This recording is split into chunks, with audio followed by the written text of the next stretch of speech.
Jack, Yeah. so great to see you. Hey, man. Pleasure. Great to hang today. Yeah, A it's lot really of fun nice. to play. Yeah. Really been an enjoyable time.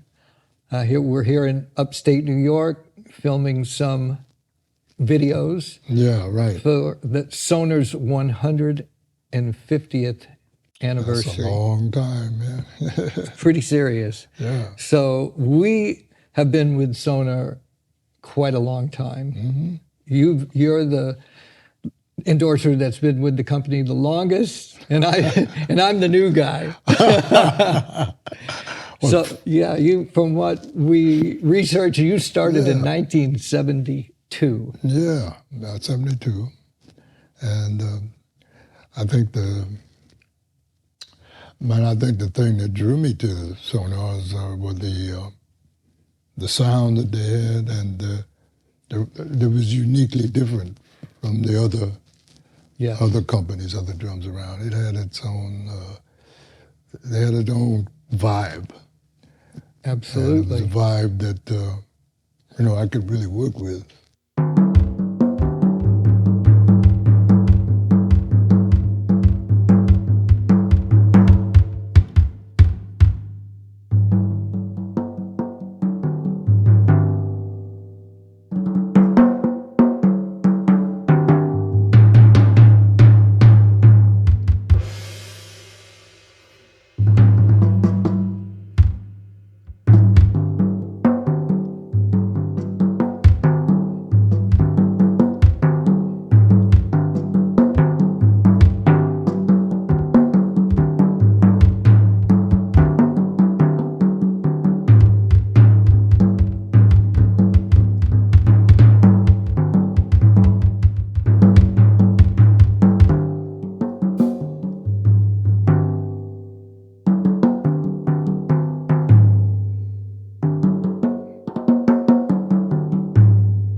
Obviously, I've been in with them for 53 years.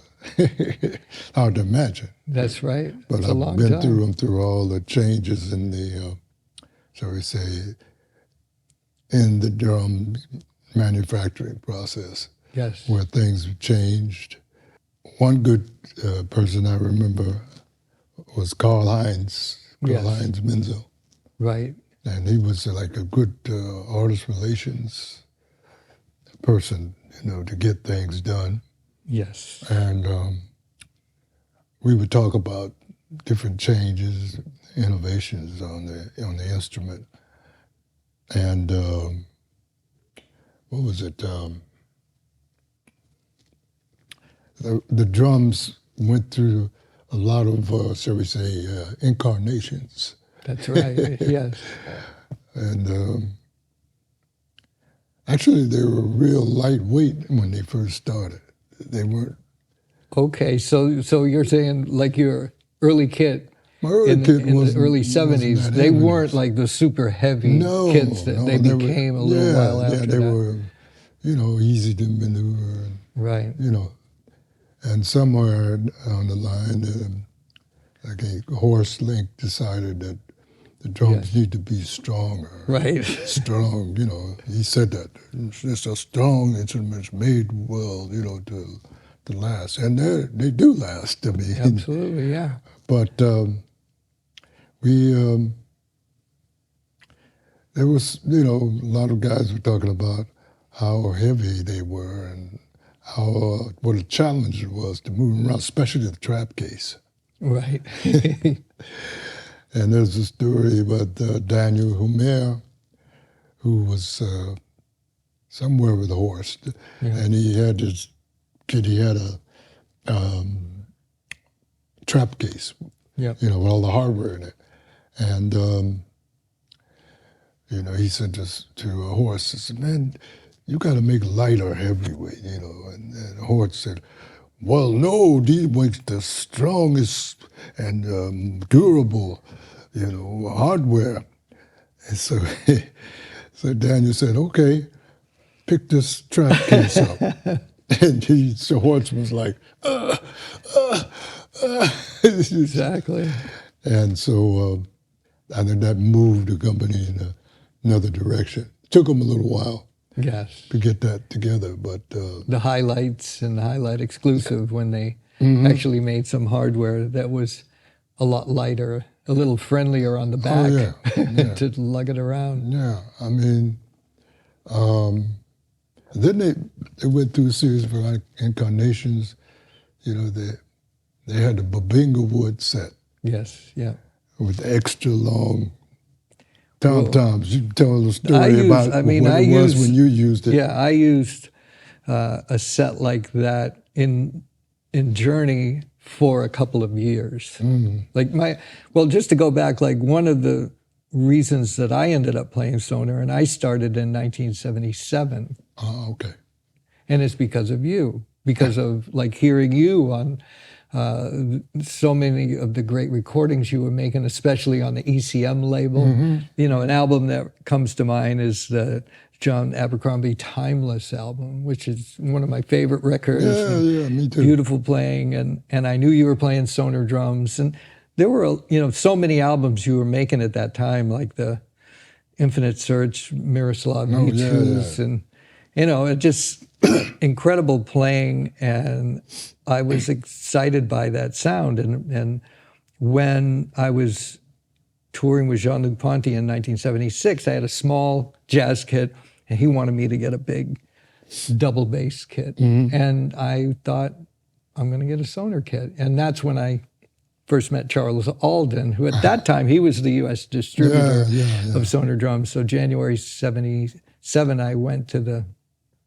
warehouse and got a SONOR phonic kit. So that's probably the kit you mean. Is like, they were heavy duty, but they weren't like what became like those, like the Horselink signature drums. Those were the real heavy drums. Yeah. So I used that SONOR phonic kits for a few years, but I did, I think it was used the Babinga, shells. I had mine painted bright, like fire engine red. Oh. So I actually, when I ordered them from the factory, I said, don't put any finish on. You can put the Babinga on the inside, but not on the outside. Yeah. And so I had them painted, and that's like this double bass drum set that's in a lot of the Journey videos that I use from like 81, 82. Oh, okay. And then I went back to traditional sizes after that. Because I really do prefer the traditional size versus the super deep, deep toms. Yeah. But like you're saying, like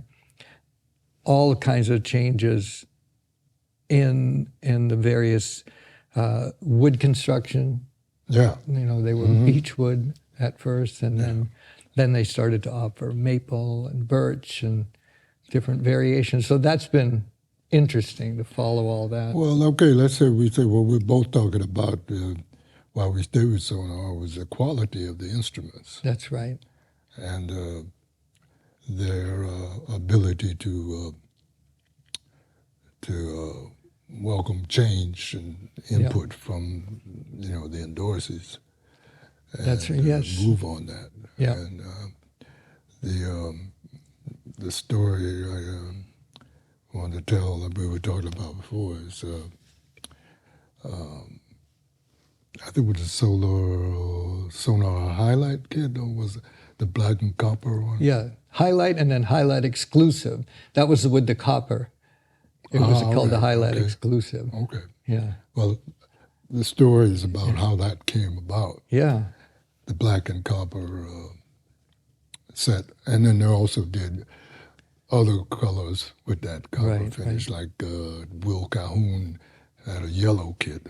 Yeah. With that copper. And I had like kind of a red one. It was red-ish. I don't remember the name of the finish with the copper Copper hardware. rims, yeah. So I you know, speaking of people like Kenny Clark and Connie Kay. Connie Kay, yeah. Yeah.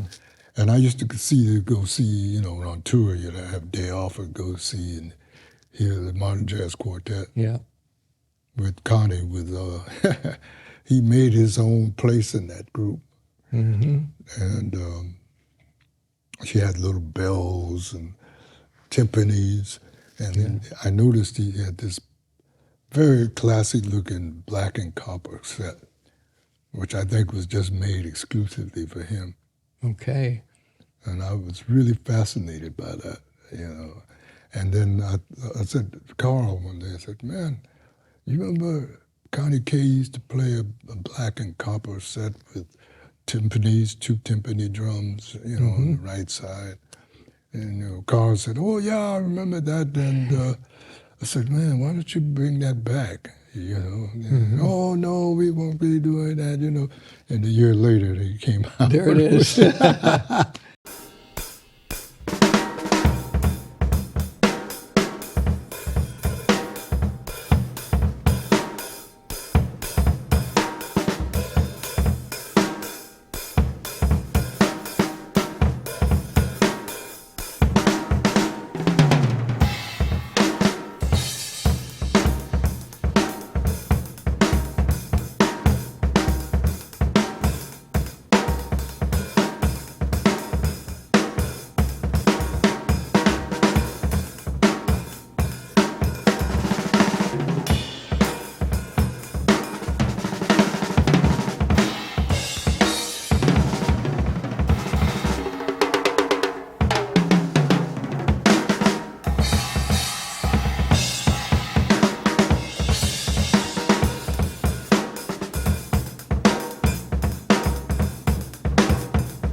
That was a beautiful kit. Well, that kit, yeah, man, I'm on numerous recordings with Yeah. that kit. You know, and you know, I kept it in the city. Yeah. So Okay. that, you know, whenever I had sound moves to bring my drums and set them up, you know. So yeah, so I mean, I still have that kit, and something about the sound, you know, with the sort of richness about the sound of the instrument, and you felt like the drums, you know, sturdy. Well, even though, and that brings us back to the hardware. I mean, yes, a lot of times the hardware was heavy, but it was so solid. Yeah. And that's one of the things Yeah. that, again, drew me to the instrument is that when I played the drums, they didn't go anywhere. Yeah. They didn't, there was no play. They just I totally agree felt, with that, yeah. Yeah, so solid. And that's such an important part because I want to be able to play the drums Exactly, with as much energy or finesse, but nevertheless, I don't want the drums to be moving around. Yeah. And that was really a SONOR feature to me.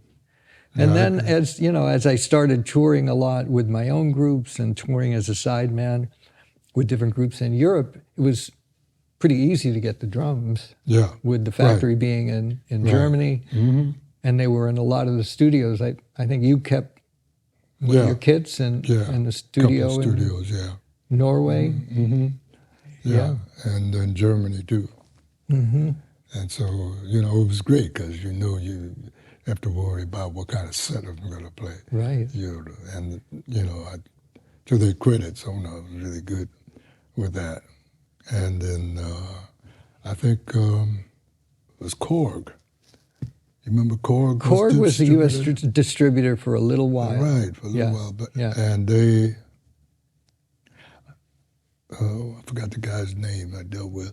But he was pretty good. He was really into the drums. Okay. And something on a business level, that relationship, you know, didn't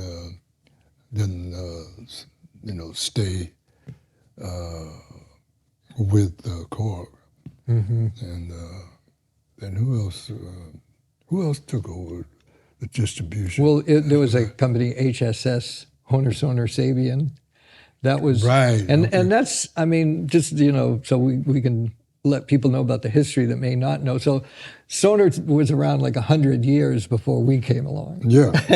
So that's pretty impressive. Right. That, you know, they started in 1875 and just had such a long history. And then the factory that we visited that was still in West Germany, what was called at the time West Germany, which was built, I believe, in the 1950s. That factory is just, it was such a thrill for me to go there. And me too. And to meet Horst Link, part of that legacy and the family. Like, so he was the grandson or son, and I don't remember all the details of the history. And then his son, Oliver Link, was really the person that brought me into the company. Like it brought me in as Oliver was really good. Yeah, nice guy. Great guy. And then at some point, SONOR was sold to Honor, and that's, you know, when it started with the some different U.S. distributors. Yeah. And even though there was that change where it went from a family-owned business to owned by Honor, I feel like they kept the integrity. Yeah, surprisingly enough. Yeah, they really did, and it's gone through, you know, a lot of personnel changes at the factory, but it always seems like you mentioned Karl-Heinz Menzel. Like, we both started in 1977, so I know him from. They find the right people, you know, and the factory's out in the middle of the country, and you know, there's people that spend their whole lives. Bad Berleberg. Yeah, and they work there. Their whole career. So it's a very amazing interesting place. Yeah. and a lot of trees. Yes. A lot of trees. And, yeah, it's a beautiful place. And, yeah. And so these, these are drums that, you and I both can count on, like you were saying before. Yes. And so that, you don't have to worry about that. You can concentrate on playing your ideas. Right, that's right. And the kid's going to respond as it does. Like we got both of our kids here today, and they both sound great. They do.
And the shells, there's something about the shells.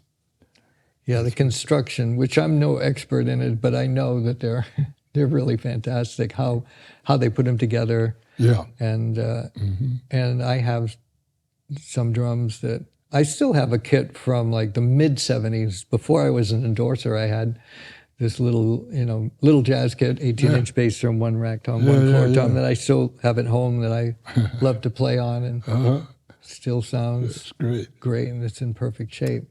And then I have the new kit that I have here is a reintroduction of the vintage, from the '60s with the beach shells, and that thing just sings.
Really happy with that.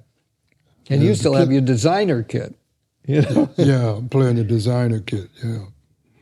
Right. And I remember that was interesting because you could design, different custom things. Right. For your, to your, your standards, your creative vision about it. And that was the way the instrument looked. Yes. They had a really certain, shall we say, outstanding look about them. Yeah. Aside from the sound. I remember. I played remember when SONOR came out with the small mini kit? Yeah, the jungle kit. The jungle kit. Yeah. So I did what do you call it? That festival, the drum festival in New Jersey. You remember that? Modern Drummer Festival. Modern Drummer Festival, yeah. And so I did, a performance there, and I did half of it on the jungle kit, yep, and the other half on the regular kit. I really enjoyed that little jungle kit. Yeah. Those were fantastic. And I still have two of them that I use occasionally. Yeah, on and different I liked gigs. it because it was so light. Yep.